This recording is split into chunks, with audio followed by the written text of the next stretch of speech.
Good morning, students.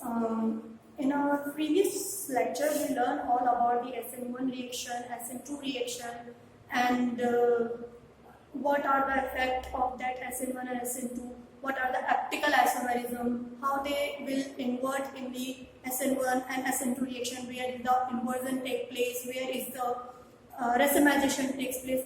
That all about the SN1 and SN2 type of reaction.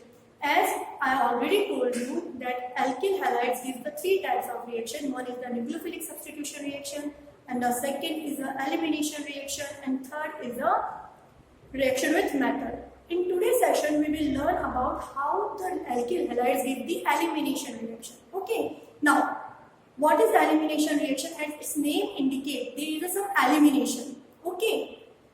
Elimination means उस particular organic compounds यानी कि alkyl halides में से there is some atoms or some element will be eliminated. That's why it is called elimination reaction.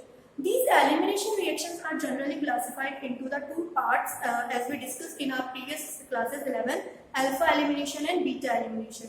Generally alkyl halides जो है कौन सी तरह की reactions देते हैं? They have given the beta elimination reaction.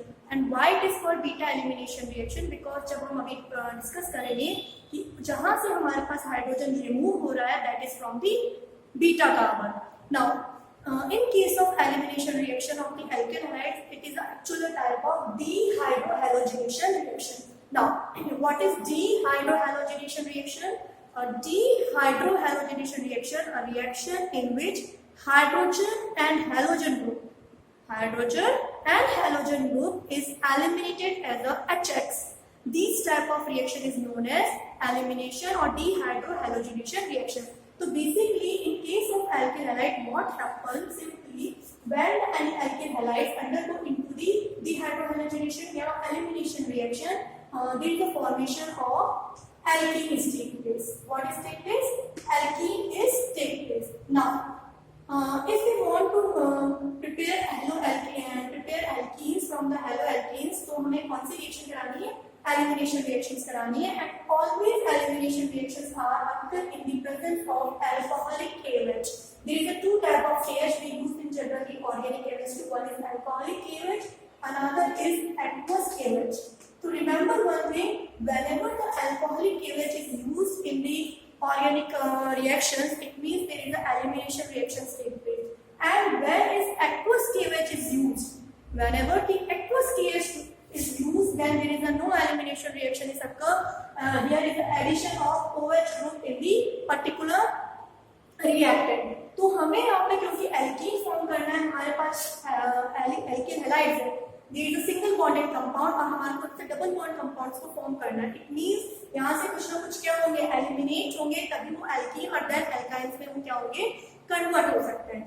तो for that we always use alcoholic KOH, यानी कि जब हम एल्कीन हैलाइड्स की reaction in the presence of alcoholic KOH का means KOH with any alcohol either we can take ethanol. तो ethanol plus KOH के साथ करा रहे हैं, हमारे पास क्या हो रहा है, एल्कीन का फॉर्म हो रहा है. And it is a type of beta elimination reaction. Why it is called beta elimination? Just for example, this is the general form of the alkyl halide. Through this carbon there is a halogen group is attached, so it is known as alpha carbon, and the carbon which are attached to this alpha carbon is known as beta carbon. So when the elimination reaction is take place, the halogen groups are present on this X is eliminated because it is a polar in nature. This bond carbon X is a polar in nature. So what happens? The bond electron will be shifted here. ये shift हुआ इधर से, जब ये इधर shift हुआ, इसके पास क्या हुआ, पॉजिटिव चार्ज आया. तो what happened in the presence of, because we take alcoholic KOH and KOH is a base, like okay we know that KOH is a basic in nature. तो कोई भी बेस की प्रेजेंस में जब इसके reaction कराएं तो बेस क्या करेगा, यहाँ से एक बीटा कार्बन से क्या होता है, इस पॉजिटिव चार्ज को बैलेंस करने के लिए क्या होता है, यहाँ से इलेक्ट्रॉन यहाँ शिफ्ट होगा, यानी कि ये hydrogen as a H plus move हो गया and it will be react with BH. किसके साथ रिएक्ट करेगा, बेस के साथ रिएक्ट करेगा. And when this carbon electron will be shifted there, what we have formation of alkene. So why it is called beta elimination? Reaction वाले carbon से क्या remove होता है, हाइड्रोजन रिमूव होता है, that's why it is called beta elimination reaction. तो dehydrohydrogenation जो है वो it is a type of beta elimination reaction. Now what happen, just for example, if we taken this, what is this? This is a 2-methyl. It is a 2-methyl bromopropane. 2-bromopropane. तो 2-methyl propane, इसकी reaction हम alcoholic KOH के साथ करा रहे हैं in presence of alcoholic KOH का means क्या है, KOH प्लस इथेनॉल। या तो हम ये लिखें या ये लिखें, बात एक ही है, ठीक है। तो जब हम करा रहे हैं तो हमने क्या कहा है कि हमारे पास जो कार्बन हाइड्रोजन अटैच होता है वो क्या कराता है, अल्फा।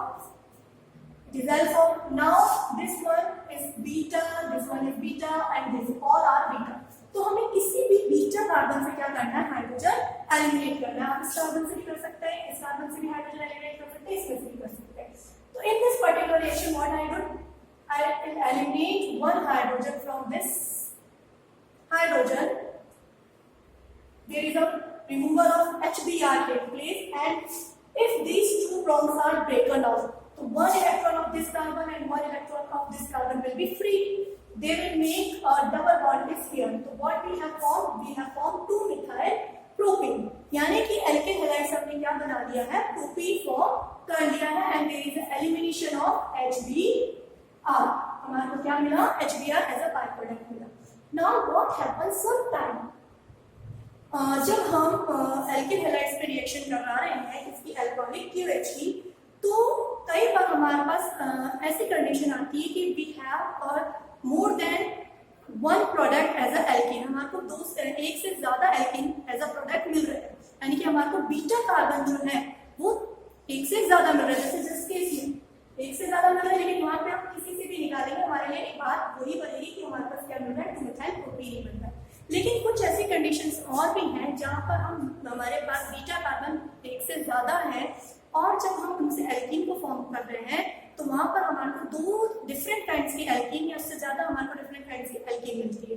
तो कौन सी alkene is a major product, कौन सी एल्कीन जो है वो ज्यादा फॉर्म होगी और कैसे होगी, कौन कौन सी होंगी, उसको डिसाइड करने के लिए हमारे पास एक रूल है, that is Sadzeff rule. What is this? That is Sadzeff rule.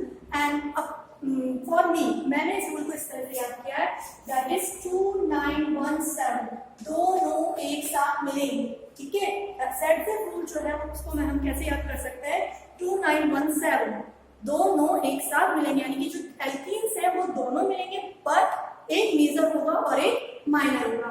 And what is Sadzeff rule? Sadzeff rule क्या कह रहा है कि जब भी डिहाइड्रोहाइड्रोजनेशन रिएक्शंस हो रही हैं उस टाइम वो एल्कीन प्रेफर होगी, वो alkene as a major product बनेगा जहां पर जो नंबर ऑफ एल्काइल ग्रुप जो है वो कैसे हो, ग्रेटर, यानी कि हमारे को एल्काइल ग्रुप जो है उस डबल बॉन्डेड कार्बन से जितने ज्यादा एल्काइल ग्रुप्स हमारे को मिल रहे हैं वो वाला एल्कीन जो है वो क्या होगा, ज्यादा सुटेबल होगा या ज्यादा बनेगा। क्यों बनेगा, कैसे बनता है? जस्ट फॉर एग्जांपल हमने बात करी 2-bromopentate, we have a 2-bromopentate as a compound, so here we can see it is alpha because bromo group is attached to this.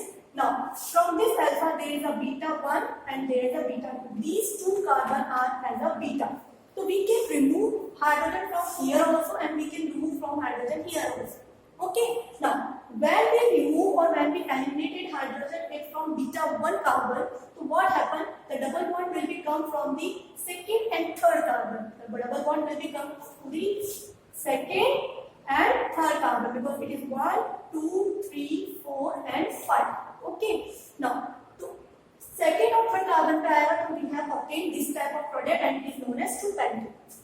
now second case की बीटा एल्कीन भी है, तो यहाँ से भी हाइड्रोजन रिमूव हो सकता है, यस यहाँ से भी हाइड्रोजन रिमूव हो सकता है। तो जब हाइड्रोजन इस बीटा 2 कार्बन से यानी कि फर्स्ट कार्बन से हाइड्रोजन रिमूव हो रहा है और Br तो यहीं से रिमूव होगा, तो हमारा डबल बॉन्ड कहाँ आएगा, हमारा डबल बॉन्ड आएगा फर्स्ट और सेकेंड कार्बन के बीच में and we will form 1-pentane और वी कॉल आल्सो पेंटेन।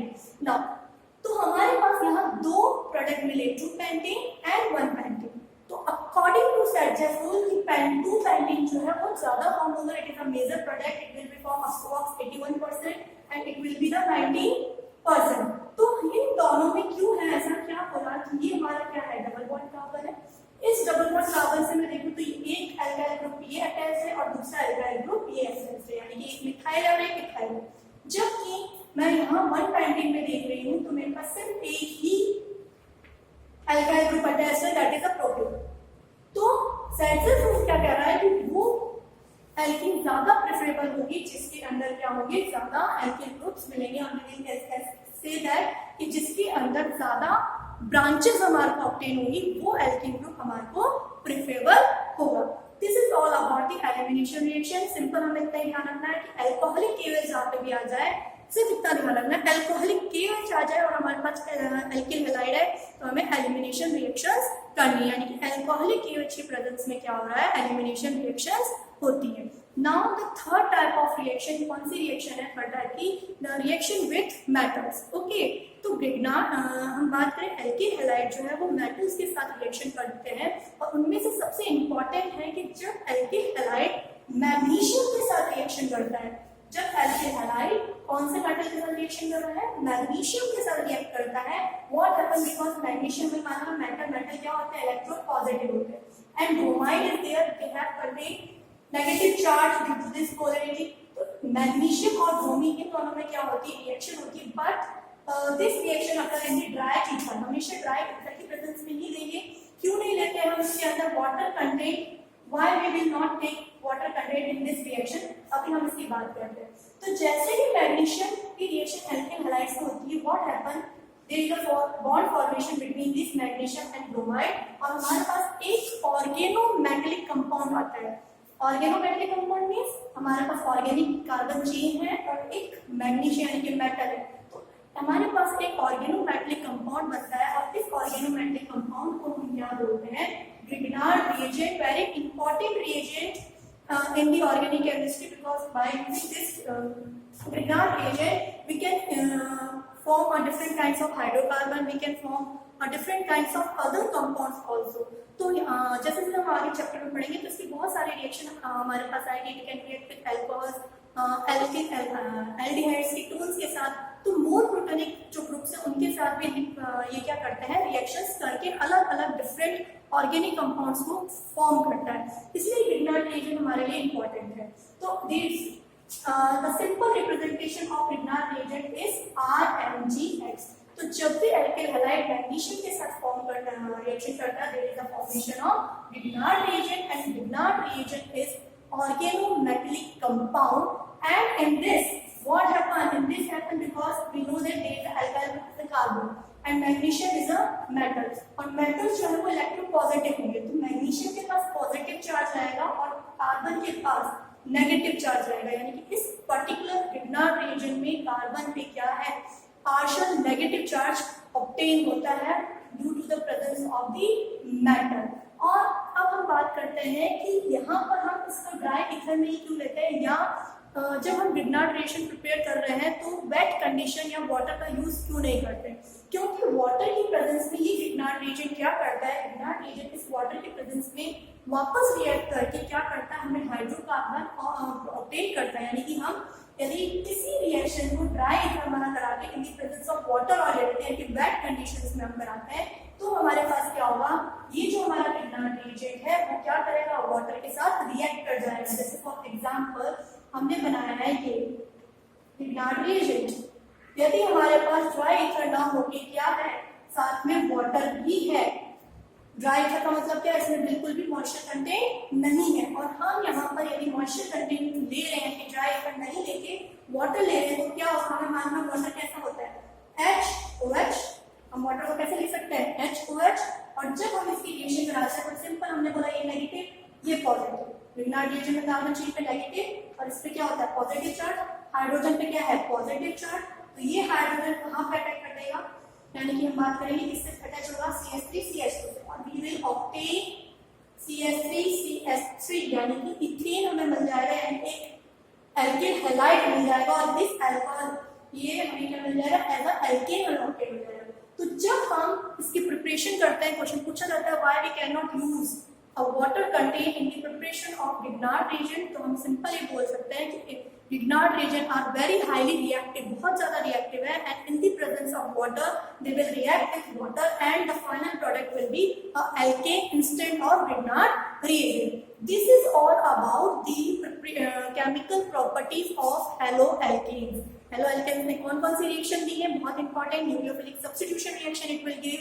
दूसरा यदि हम बात करें ये कौन से रिएक्शंस देता है, ये रिएक्शंस देता है हमारे को एलिमिनेशन रिएक्शन. और थर्ड हमारे को ये बात करते हैं तो कौन सी रिएक्शन देता है, RMgx के साथ एल्किल हैलाइड मैग्नीशियम के साथ प्रिपेयर करके हम क्या बना सकते हैं, मैग्नीशियम RMgx बना सकते हैं.